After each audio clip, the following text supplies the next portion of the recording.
In our last video, we talked about the grief underneath your parents' resistance and why the conversation has to start with empathy before it can go anywhere productive.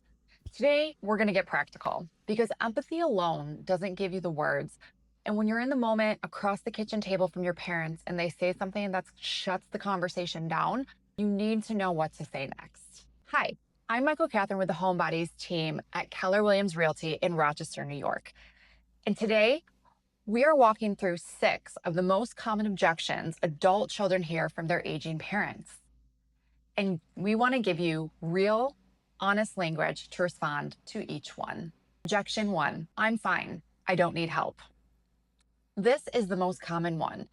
And it's complicated because your parents might actually believe it. Aging creeps in and people adapt to limitations so slowly they stop noticing them. The wrong response is going to be, "You're not fine. I'm worried about you." That is going to trigger defensiveness immediately. You are now in an argument about whether they are fine, and you will not win. The right response sounds something like this. I believe you, and I'm not saying you need help today. I'm asking what our plan is if that changes, because I want us to be the ones who decide, not a situation we didn't plan for. That one shift from debating the present to planning the future completely changes the dynamic. Now you're not opponents, you're on the same team. Objection 2, I don't want to leave. I've lived here for 40 years. Do not, under any circumstance, say it's just a house. And I mean this seriously. That response closes more doors than almost anything else you can say. Instead, what we're going to try for is, I know what this house means to you. I grew up here too. I'm not asking you to throw that away.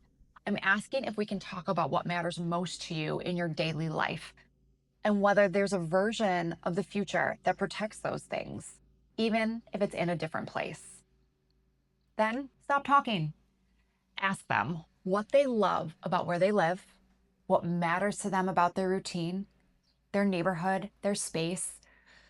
You will learn things that actually help you find the right solution. Objection 3, those places are depressing.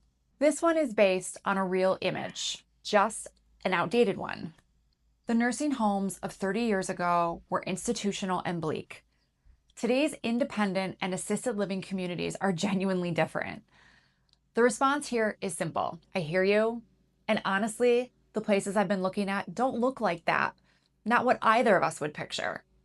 Would you be willing to just take a tour with me? Not to make any decisions, just to see what it actually looks like. And that's it. Don't argue. Don't describe the amenities, just get them in the door. What they see will do more than anything you can say. Objection 4, I don't want strangers taking care of me. This one is really about dignity and control. The fear isn't strangers specifically, it's their loss of autonomy. Respond with, that makes complete sense. What would it look like for you to get support in a way that still felt like your choice? Because I want that for you too. The goal isn't to hand you over to anyone. It's to make sure you're the one who's still in charge. Objection 5, I can't afford it. Now this one deserves a real conversation and not a dismissal. Assisted living in Rochester averages around $5,333 a month. That sounds like a lot until you realize it typically covers housing, utilities, meals, housekeeping, transportation, and personal care. Things your parent is already paying for separately. Add in the proceeds from selling their home, potential VA benefits if they're a veteran, or long-term care insurance, and the picture often looks very different than what they expect. Here's what I want you to do. Respond with, I want to understand what this would actually cost for your situation. Can we sit down together and add up what you're currently spending and compare it to what these communities actually charge? I think the numbers might surprise us. Objection 6, I don't want to be a burden. When you hear this, I want you to stop everything. This is the most vulnerable thing a parent can say, and it needs nothing but love in return. Instead, what you're going to say is, you are not a burden. You have never been a burden. The burden is not knowing you're okay. Please let me help us both feel better about this. That is all I'm asking.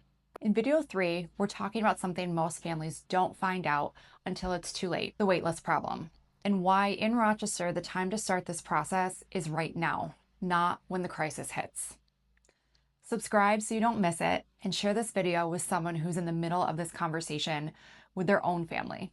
We'll see you next time.